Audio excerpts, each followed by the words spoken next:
Hello बच्चों, concept coaching Repura Dawood नगर में आपका चैनल पर स्वागत है।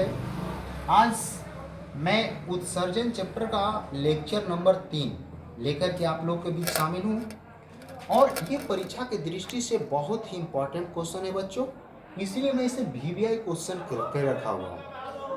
आधा क्या है कि मानव उत्सर्जन तंत्र का सचित्र वर्णन करें, या क्वेश्चन आएगा उत्सर्जन तंत्र का सचित्र वर्णन करें। दोनों क्वेश्चन है। तो सबसे पहले उत्सर्जन तंत्र में कौन कौन से अंग भाग लेते हैं वो आप लोगों को मैं बता चुका हूँ। क्या भाग लेता है बच्चों? तो एक किडनी होता है जिसे वृक्क कहते हैं, दूसरा मूत्रवाहिनी होता है, तीसरा मूत्राशय होता है, चौथा मूत्र मार्ग होता है। तो ये जितने भी जो होते हैं तंत्र आपस में मिल करके ये जो अंग होते हैं, वृक्क, मूत्रवाहिनी, मूत्राशय, मूत्रमार्ग, ये सब उत्सर्जी अंग हैं। और जब ये सभी अंग आपस में मिल करके जिस तंत्र का निर्माण करते हैं उसे उत्सर्जन तंत्र कहा जाता है। ये हमने लेक्चर फर्स्ट में आपको बता दिया था। तो आज हम लोग को देखना है कि ये जो मानव का जो उत्सर्जन तंत्र है किस प्रकार से इसका फंक्शन होता है। तो चलते हैं इसके फंक्शन को हम लोग समझते हैं, किस प्रकार से मानव का उत्सर्जन तंत्र कार्य करता है। ठीक है बच्चों, तो सबसे पहले हम लोग बात करें कि ये जो आप देख रहे हैं एक है सीरा और एक है धमनी।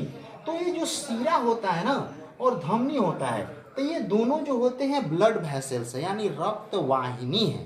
तो इस सीरा के माध्यम से जो नाइट्रोजनी युक्त पदार्थ होता है, नाइट्रोजनी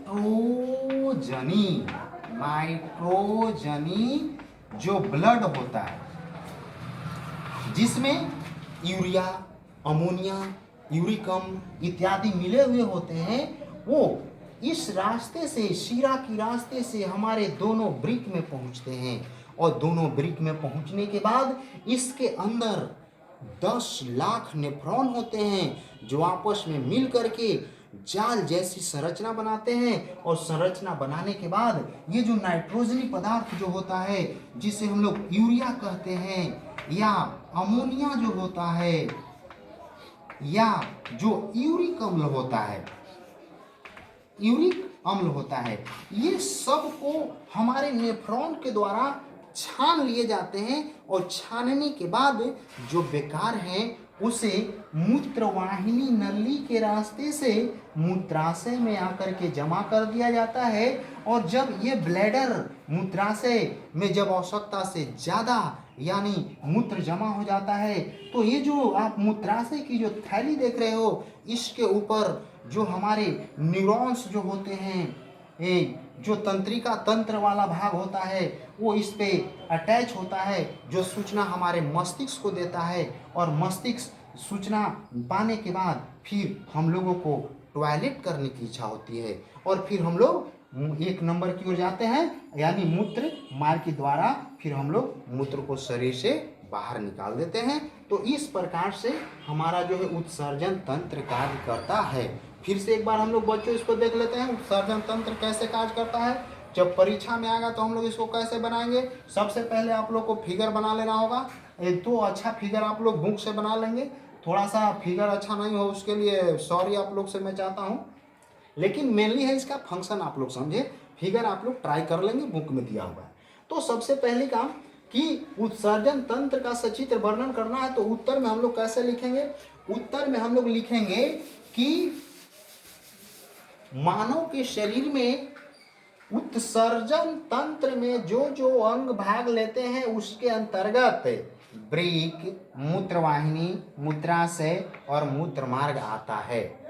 और सबसे पहले जो नाइट्रोजनी युक्त जो ब्लड होता है जिसमें यूरिया, अमोनिया, यूरिक अम्ल मिले हुए होते हैं, वो सिरा के माध्यम से हमारे किडनी में प्रवेश करता है। और किडनी में प्रवेश करने के बाद किडनी में जो 10 लाख नेफ्रॉन होते हैं वो इसको छान करके और जो अशुद्ध पदार्थ होता है उसको मूत्रवाहिनी नली के द्वारा मूत्राशय में जमा कर देते हैं। और मूत्राशय के बाद मूत्र मार्ग से ये जो बेकार पदार्थ होता है मूत्र के रूप में शरीर से बाहर निकाल दिया जाता है। और जो नाइट्रोजनी जो मुक्त ब्लड होता है वो पुनः धमनी के माध्यम से हमारे शरीर में प्रवेश कर जाता है।